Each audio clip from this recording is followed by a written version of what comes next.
rusted sign they had hanging up on the wall outside, advertising their services. Apparently, that extra hour of sleep had done nothing for Dean's mood, because by the time he had showered, shaved, had his own vending machine coffee, and they'd gotten back on the road, he still had a sour look on his face, and seemed generally uninterested in making conversation. He even seemed annoyed at her asking if he had checked the tire pressure before they'd left home. Of course he had. Now they're on the last hour stretch of their drive, and Amber is wondering how this week is going to play out if Dean's attitude doesn't pick up. There has been more strain on their relationship this past year than they've ever experienced before, and Amber really wants this trip to act as a reset button. Maybe to even feel like the good old days, when they were 20-somethings, carefree and going out at midnight to sit on the beach, talking for hours by moonlight, or staying in on a Friday night and playing strip twister while giggling, tipsy on cheap wine. Well, Amber doesn't want to do exactly that anymore, but she does miss the spontaneity of their younger days. She decides if she wants this trip to have any memories worth holding on to, she needs to extend an olive branch. She pops another mint, then opens the glove compartment again to place them back inside, and picks up Dean's sunglasses case. "Hey, I just found your sunglasses. They were in here."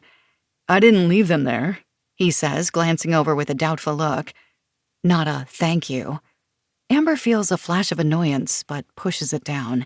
She really wants to get along with her husband for the next week, even if it takes her doing all the heavy lifting. She takes his sunglasses out of their case and breathes on the lenses, then uses the bottom of her sweater to wipe them clean, a gesture she hopes he notices. Once they're smear-free, she reaches out to pass them to him, but pulls them back at the last second, before he has a chance to take them, leaving his arm outstretched expectantly. Amber looks over at him and smiles. "Hey." "What?" Dean says, his eyebrows bunching in confusion. "Can we just try to forget about last night and start out our stay at the cabin on the right foot?" she pleads. "We've got 1 week away together, and I just want to enjoy ourselves. Relax, have some fun, like we used to." Dean glances at her, then turns his eyes back to the road. "Sure," he says flatly, an unreadable look on his face. That wasn't the reaction Amber was hoping for. She passes him his sunglasses, and he takes them, placing them down on his lap. After a few moments, he takes one hand off the wheel and rubs both his eyes briefly with his thumb and forefinger. He lets out a deep sigh and tips his head back on the headrest, keeping his eyes on the road. He doesn't even look annoyed anymore. He just looks defeated. "Yeah, Amber, I'm sorry," he sighs. "I just have a lot going on right now with work and Mom, and everything feels like it's piling up on me at the moment. I don't want it to take away from this trip. I know how much you've been looking forward to it." His face softens as he reaches over and takes Amber's hand in his. He squeezes it firmly before letting go, then reaches down to pick up his sunglasses and slides them on. "When we booked this trip, Mom seemed to be doing okay for the most part. But in the last few weeks, I've seen her slipping more and more. I feel bad now, leaving her like this for a whole week," he admits. At the mention of Dean's mother, Gloria, Amber's nerves are immediately set on edge. Chapter 2. If Amber had to choose just one word to describe Gloria, Dean's mother, it would have to be difficult.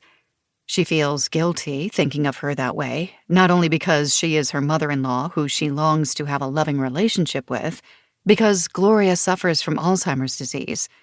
The qualities that make her difficult, though, do not stem from this affliction completely. Before her symptoms began, she had always been fiercely independent, never one to accept help or tolerate other people's input in her life. But it's been 4 years since her diagnosis, and as time has gone by, it's become increasingly obvious that it's not safe for her to live alone anymore. As Dean's job as a software engineer allowed for the option to work from home, he'd set up a makeshift office in one of his mom's spare bedrooms to be close to her while working each day.